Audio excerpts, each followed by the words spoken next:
There is a difference between needing everyone to like you and knowing your own worth. Most people never learn where that line is. They spend years adjusting themselves, smoothing edges, apologizing for taking up space, and they wonder why respect feels so far away. This is not about becoming cold. It is not about isolation. It is about understanding something simple. When you do not respect your own boundaries, no one else will either. You carry something most people never notice. It is the weight of managing how others see you. You think about what you said yesterday. You replay conversations. You wonder if you came across wrong. You adjust your tone in emails. You soften your words. You add extra explanations so no one misunderstands. You say yes when you want to say no, not because you are generous, because saying no feels dangerous. This does not feel like a problem at first. It feels like being considerate, like being a good person. But there is something underneath it, a quiet belief that your value depends on their approval, that if someone is disappointed in you, something is wrong with you. So you manage their feelings, you absorb their moods, you make yourself smaller so they stay comfortable, and slowly, without realizing it, you stop asking what you actually want, because what you want has become secondary to what keeps the peace. This is not kindness. This is the cost of seeking approval you have not given yourself. Think about the last time someone asked you for something. Maybe it was your time. Maybe it was a favor. Maybe it was just attention when you had none left to give, and you gave it anyway. Not because you wanted to, because you could not find the words to say no without feeling guilty. You told yourself it was just this once, that it was not a big deal, that you could handle it, but it was not just once. It never is. Because once people learn you will say yes, even when you want to say no, they stop asking if you are okay with it. They just assume. And you let them assume, because correcting them feels harder than just going along with it. This is how boundaries disappear, not all at once, not in one big moment, but in 1,000 small moments where you chose their comfort over your own. Someone interrupts you in a meeting. You were in the middle of speaking. You had something important to say, but they cut you off, and you stop talking. You let it go. You tell yourself it does not matter, that you can bring it up later, but later never comes, because the moment has passed, and bringing it up now would feel petty. So you stay quiet, and the next time it happens, it is easier for them to interrupt, because you never showed them it bothered you. You never drew a line. You never said, even calmly, even politely, that your voice deserves to be heard too. Someone takes credit for your idea at work. You were the one who came up with it. You were the one who put in the hours, but they present it as if it was theirs, and you sit there, feeling the unfairness of it, but saying nothing. Because speaking up feels like causing drama, like being difficult, like caring too much about something you should just let go. So you let it go, and they do it again, because you never made it clear that what they did was not okay. Someone makes a joke at your expense. Everyone laughs. You laugh too, even though it stung, even though it made you feel small. Because if you do not laugh, you are the one who cannot take a joke.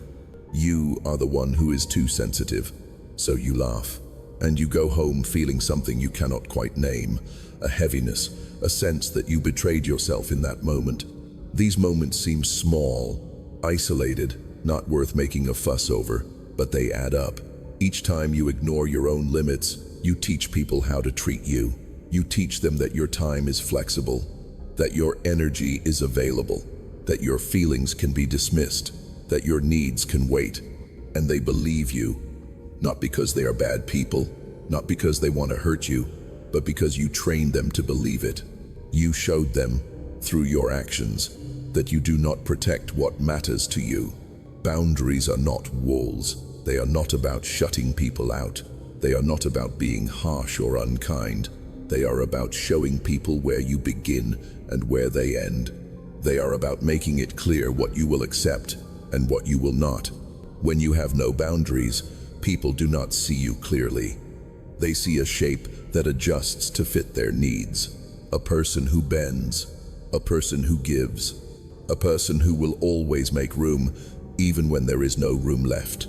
And they do not respect it, not because they are cruel, but because even they can sense that you do not respect it either. They can feel that you do not value your own time, your own energy, your own limits. And if you do not value those things, why should they? You cannot expect others to honor limits you have never set. You cannot be angry at people for crossing lines you never drew. This is not about blaming them. It is about understanding your part in it, about recognizing that respect starts with you. There is a loop most people get trapped in. It starts with a simple belief: if I am good enough, people will accept me. So you try to be good enough. You work harder. You help more. You explain yourself. You prove your worth. And sometimes people approve. They appreciate you. They say thank you. And for a moment, it feels like relief. But the relief does not last, because approval from others is temporary. It has to be earned again and again. So you keep trying, you keep adjusting, you keep performing.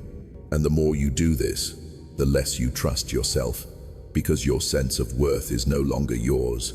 It belongs to whoever happens to be watching. This is exhausting, not just because of the effort, but because of the instability. You are building your life on ground that shifts every time someone's opinion changes, and opinions always change. Someone is happy with you today, frustrated tomorrow, indifferent next week. None of it is about you. It is about their own mood, their own stress, their own lens. But when you need their approval, it all feels personal. Every frown feels like rejection. Every silence feels like disapproval. Every criticism feels like proof that you are not enough. So you try harder. You adjust more. You shrink further. And you stay trapped in the loop, trying to control something you were never meant to control: other people's perceptions. The only way out is to stop asking them for permission to feel okay about yourself, to stop waiting for someone else to tell you that you are doing fine, that you are enough, that you matter, because that permission will never come in a way that satisfies you. Not permanently, not in a way that lasts. Self-respect does not announce itself. It does not explain. It does not defend. It just exists. You see it in how someone moves through a room, how they respond when someone pushes. They do not react with anger. They do not collapse with guilt. They just hold their ground, calmly, clearly. Not because they do not care what others think, but because they care more about what they think. Because they have decided that their own opinion of themselves matters more than the shifting opinions of everyone around them. Self-respect is knowing you do not owe everyone access to your time. It is knowing you do not owe everyone an explanation. It is knowing that disappointing someone does not make you a bad person. It just makes you human, with limits, with needs, with a life that belongs to you. Most people mistake self-respect for arrogance. They think it means thinking you are better than others. It does not. It means thinking you are equal enough to have needs, equal enough to say no, equal enough to take up space without apologizing for it. Self-respect is not loud, but it changes everything. When you respect yourself, you stop over-explaining. You stop defending choices that do not need defense. You stop trying to convince people who have already decided not to understand. You just state what is true for you, and you let them react however they need to. This does not make you cold. It makes you clear, and clarity is something people respect, even when they do not like it. Because deep down, everyone recognizes the difference between someone who knows their worth and someone who is still asking for permission to have it. There is a woman who works in an office. She is good at her job. She meets deadlines. She helps her co-workers. She stays late when needed. But there is something people have learned about her. She does not say no. So when someone needs help with their project, they ask her. When someone needs to leave early, they ask her to cover. When someone needs a favor, they go to her first. At first, she feels valued, needed, important. But over time, something changes. She notices that people do not ask her how she is doing. They do not check if she has the time. They just assume. They assume she will say yes. They assume she will make it work. They assume her time is theirs to borrow. And she realizes something uncomfortable. She is not valued. She is convenient. They do not respect her time because she does not respect it either. Every time she says yes when she wants to say no, she reinforces the idea that her boundaries do not matter. One day, someone asks her to take on another project. She is already overwhelmed, already stretched thin, but the words start forming automatically. Sure, I can do that. But this time, something stops her. A small voice that says, "You do not have to." She takes a breath, and she says, "I cannot take that on right now. I have too much already." The person looks surprised, a little annoyed maybe, but they say okay, and they ask someone else. And nothing terrible happens. The world does not end. The person does not hate her. They just adjust, because that is what people do when you set a boundary. They adjust. And she feels something unfamiliar. Relief. Not because she avoided work, but because she honored herself. She chose her own capacity over their convenience. And for the first time in a long time, she felt like her time belonged to her. This is what boundaries look like. Simple statements of what works for you and what does not. Not aggressive, not defensive, just honest. Someone asks you to work late again. You have plans. You say no, not with guilt, not with a long explanation. Just no, I cannot tonight. And you let that be enough, because it is enough. You do not owe anyone a detailed breakdown of why your time matters. Someone speaks to you disrespectfully. You address it, calmly, directly, without anger. You say, "I do not appreciate being spoken to that way," and you let the silence sit. You do not rush to fill it. You do not backtrack. You do not soften the statement to make them comfortable. You just let it land. And sometimes they apologize. Sometimes they get defensive. Sometimes they ignore it. But none of that changes the fact that you made it clear. You do not accept behavior that violates your sense of dignity, and that clarity protects you. Someone tries to make their problem your emergency. They need something now. They are stressed. They need help, and you can see it. But you also see that this is not your crisis to manage. You can care without carrying. You can say, "I hope you figure it out," without taking it on yourself. This is hard at first, because you have been conditioned to believe that caring means fixing, that love means sacrifice, that being good means always being available. But none of that is true. Caring does not require you to lose yourself. Love does not require you to erase your needs. Being good does not mean saying yes to everything.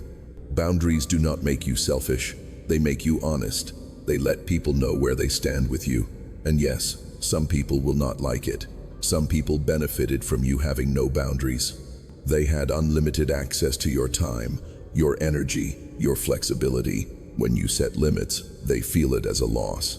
They might call you cold, distant, changed.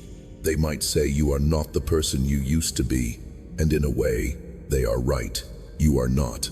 You are not the person who abandons yourself to keep them comfortable. You are not the person who shrinks so they can expand. You are not the person who carries what they refuse to carry themselves. Let them think you have changed, because you have. And the change is not a loss. It is a return to yourself. The people who truly value you will respect your boundaries. They will not push, they will not guilt, they will adjust. And the relationships that survive your boundaries are the ones worth keeping, because they were never based on you erasing yourself. They were based on mutual respect, on seeing each other as equals, on understanding that both people matter. Boundaries also mean you stop waiting for people to read your mind. You stop expecting them to know what you need without you saying it. You stop resenting them for crossing lines you never drew. You communicate clearly. You speak directly. You trust that people can handle the truth. And if they cannot, that tells you something important about whether they belong in your life. There is a man who has a friend. They have known each other for years, but the friendship feels unbalanced. Every time they make plans, the friend cancels. Every time they talk, the friend dominates the conversation. Every time there is a problem, the man is expected to help. But when the man has a problem, the friend is busy. For a long time, The man tells himself this is just how the friendship is, that his friend is going through a hard time, that he should be patient, understanding, supportive. But the hard time never ends, and the imbalance never shifts, and the man starts to feel something he does not want to feel: resentment. He resents the cancelled plans, the one-sided conversations, the lack of reciprocity, but he does not say anything, because saying something feels like starting a fight, like being needy, like asking for too much. So he stays quiet, and the resentment grows, until one day he cannot anymore. He tells his friend how he feels, calmly, without blame. He says, "I feel like I show up for you, but you do not show up for me. And I need that to change if this friendship is going to continue." The friend gets defensive, says he is being unfair, says he is overthinking, says friendship is not about keeping score. And maybe that is true. Maybe friendship is not about keeping score, but it is about balance, about both people caring, about both people trying. And the man realizes something. His friend does not see the imbalance, because it does not affect him. He has gotten used to taking without giving, because the man never made it clear that giving was expected. He never set a boundary. He never said, "This does not work for me." So he says it now. And the friend has to decide. Does he adjust? Does he try to meet the man halfway? Or does he walk away because the friendship only worked when he did not have to try? This is what boundaries reveal. They show you who is willing to respect you and who is only there when it is easy. And sometimes the answer is painful, but it is always true. And truth is better than pretending, better than staying in relationships that drain you while telling yourself it is loyalty. Living without boundaries costs more than you realize. It costs your energy, because you are always giving more than you have. It costs your time, because you are always saying yes to things that do not matter to you. It costs your peace, because you are always managing other people's reactions. But the deepest cost is this: you lose touch with who you actually are. Because when you spend all your time adjusting to fit other people's expectations, you stop knowing what you actually think, what you actually feel, what you actually want. Your identity becomes a reflection of whoever you are trying to please, and that changes depending on who is in the room. You become a different version of yourself with different people, not because you are fake, but because you have no center, no solid sense of self that stays consistent regardless of who is watching. You are whatever you think they need you to be, and that is exhausting, because it means you are never just you. This is not sustainable. Eventually, something breaks. Maybe it is a relationship, maybe it is your health, maybe it is just a moment where you realize you do not recognize yourself anymore, and you have to make a choice: keep living for their approval, or start living for your own. Most people stay stuck because they are afraid of what happens if they stop pleasing everyone.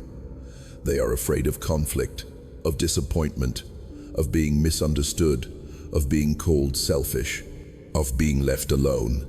But here is the truth: those things happen anyway. Even when you try to make everyone happy, someone is still disappointed. Even when you explain yourself perfectly, someone still misunderstands. Even when you avoid conflict, tension still exists. The only difference is whether you are honoring yourself in the process, or abandoning yourself to keep the peace. And when you abandon yourself, the peace is not real. It is just the absence of visible conflict. But underneath, there is resentment, exhaustion, a slow erosion of who you are. That is not peace. That is quiet suffering. There is a shift that happens when you stop seeking approval. It is not dramatic. It is quiet. You stop checking your phone as much, because you are not waiting for validation. You stop replaying conversations, because you trust what you said was true. You stop shrinking yourself, because you know your presence has value. You stop apologizing for things that do not need apologies. You stop saying sorry for asking questions, sorry for taking up space, sorry for existing in a way that might inconvenience someone. You just exist, and you let that be enough. And people notice, not because you changed who you are, but because you stopped hiding who you are. They see someone who knows their worth, someone who respects their own time, someone who does not need permission to exist fully, and that changes how they interact with you. Some people step back. They realize they cannot use you the way they used to. They realize the dynamic has shifted, and they do not like it, because it means they have to adjust, they have to try, they have to give instead of just take. And some people are not willing to do that, so they leave, and that is okay. Other people step closer. They respect what they see. They match your energy. They appreciate that you are honest, that you communicate, that you do not play games. Those are your people. The ones who stay when you stop shrinking. The ones who see you and do not ask you to be less. Self-respect is not about being perfect. It is not about never caring what others think. It is not about becoming some cold, detached version of yourself. It is about caring what you think first. It is about building a life where your approval matters most, where you do not abandon yourself to keep someone else comfortable, where your boundaries are not apologies, they are facts. This is what I will accept. This is what I will not. This is who I am. This is what I need. Not harsh, not cruel, just clear. This does not make you cold. It makes you whole. And when you are whole, you do not need to take from others to feel complete. You do not need constant reassurance. You do not need to be liked by everyone. You do not need to perform to feel valuable. You can connect without losing yourself. You can care without carrying. You can love without disappearing. You can be kind without being a doormat. You can be generous without being depleted. You can be understanding without accepting disrespect. The weight you have been carrying, the weight of everyone else's expectations, you can put it down, and when you do, you will realize something. The only approval you ever needed was your own, not in an arrogant way, not in a way that dismisses others, but in a way that centers you.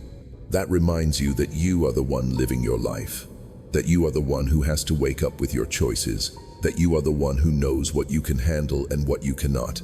Other people do not live your life. They do not feel your exhaustion. They do not carry your burdens. So their opinions, while sometimes valuable, should never outweigh your own knowing, your own sense of what is right for you. There is a difference between listening to others and letting them decide for you. There is a difference between being open and being empty. There is a difference between flexibility and having no shape at all. You are allowed to have a shape. You are allowed to have edges. You are allowed to say, this is me, this is what I stand for, this is what I will not tolerate. And you are allowed to do that without being sorry. Because the people who matter will not ask you to apologize for existing. They will not ask you to be smaller. They will not ask you to silence yourself. They will see you, the real you, the you that has boundaries and needs and limits, and they will respect it. And the ones who do not, the ones who push and test and demand and guilt, they were never seeing you anyway. They were seeing what they could get from you. And when you stop giving it, they have no reason to stay. And that is not a loss. That is clarity. This journey is not easy, because you have been conditioned to believe that your value comes from how much you give, how much you help, how much you tolerate, how pleasant you are, how little trouble you cause. And undoing that conditioning takes time. There will be moments where you set a boundary and feel guilty, where you say no and wonder if you should have said yes, where you stand up for yourself and question if you were too harsh. That is normal. That is part of the process. But keep going, because every time you honor a boundary, you reinforce it. Every time you choose yourself, you build trust with yourself. Every time you protect your energy, you show yourself that you matter. And over time, the guilt fades, the doubt fades, and what remains is a quiet confidence, a knowing that you are doing what is right for you. And that is all you ever needed. Not everyone's approval, not constant validation, just the certainty that you are living in alignment with who you are, that you are not betraying yourself, that you are not shrinking, that you are not hiding. You are here, fully, honestly, and that is enough. That has always been enough. You just had to believe it. You just had to give yourself the permission you were waiting for someone else to give. So give it. Give yourself permission to take up space, to have needs, to say no, to walk away, to choose yourself, not selfishly, but honestly, because you matter and your life is yours, and no one else can live it for you. The only approval you ever needed was your own.